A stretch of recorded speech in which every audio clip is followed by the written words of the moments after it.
Arsenal gagal membawa IPL untuk menyapu bersih dengan 3 kemenangan di 3 final kompetisi klub Eropa dengan kekalahan mereka dari PSG di babak adu penalti. Tapi sebelum kita membahas kekalahan dari Arsenal, kita bahas dulu untuk final kompetisi Eropa lainnya. Kita mulai dari yang pertama dimainkan, Aston Villa berhasil menang atas Freiburg dengan skor 3-0. Hasil ini juga udah dibahas di beberapa video ke belakang, dan kemenangan Aston Villa atas Freiburg sebenarnya membuat mereka lolos ke Liga Champions musim depan, tapi Aston Villa memilih jalur yang berbeda. Sudah gue bahas di video sebelumnya di rangkuman matchday terakhir di IPL, bagaimana mereka melakukan comeback menghadapi Manchester City. Lalu kemudian ada final dari Conference League, yaitu Crystal Palace menghadapi Rayo Vallecano yang juga dimenangi oleh Crystal Palace lewat gol tunggal dari Jean-Philippe Mateta. Dan sebenarnya di Liga Crystal Palace menduduki posisi ke-15, tapi dengan kemenangan itu mereka berhasil lolos ke Liga Eropa dari posisi 15, menambah jatah wakil Inggris di Eropa dari 9 ya, dari 9 ke 10, benar, 5, 6, 7, dari 8 ke 9. Ada 5 dari Champions League, yaitu MU, City, Arsenal, Liverpool, dan Villa.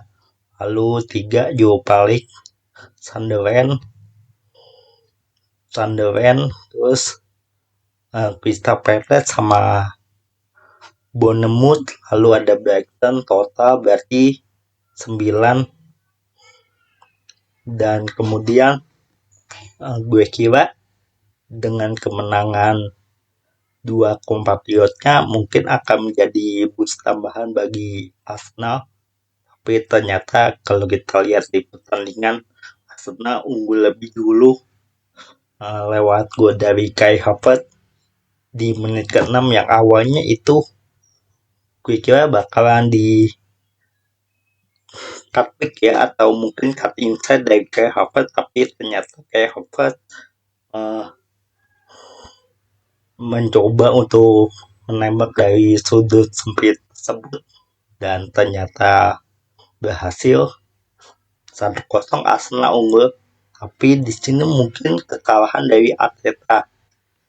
Lalu lihat juga Arsenal ketika menghadapi klub-klub besar, khususnya Big Six di IPL, seringkali setelah mereka unggul, Arteta ini langsung bertahan ya. Arteta langsung bertahan, dan itu terbukti dengan dibalas oleh gol taktik cantik dari Kvaratskhelia, dijatuhkan oleh Mosquera dan berhasil menjadi penalti disamakan oleh Ousmane Dembele 1-1. Lalu di menit berikutnya ada juga insiden oleh Nuno Mendes dan juga Madueke yang dijatuhkan, tapi itu tidak berbuah menjadi penalti karena sepertinya ini adalah Madueke itu ikut menarik baju dari Nuno Mendes, jadi wasit melihat itu 50-50, dan kalau 1-1 ini bertahan sampai 90 menit dan ditambah dengan 2 kali 15. Lalu seperti yang lu lihat,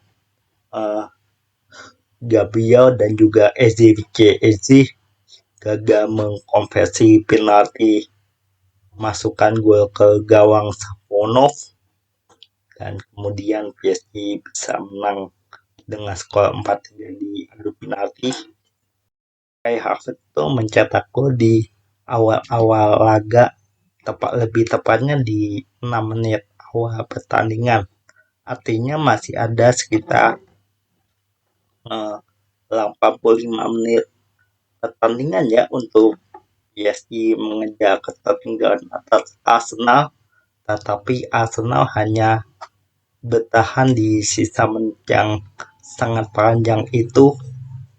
Dan apakah Mikel Arteta tidak memikirkan risiko kelelahan akibat bertahan, dan akhirnya terbuktikan kecolongan di lewat taktik dari Ousmane Dembele dan juga Vicha Valencia yang menghasilkan penalti dilanggar oleh Mosquera.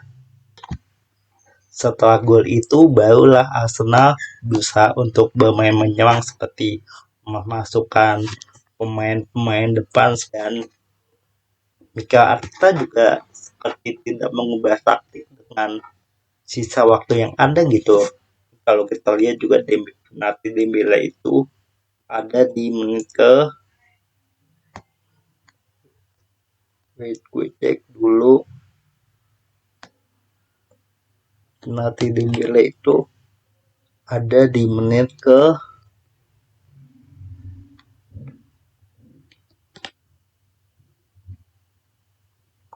di menit ke 64, artinya berarti 70 sekitar 20 menit.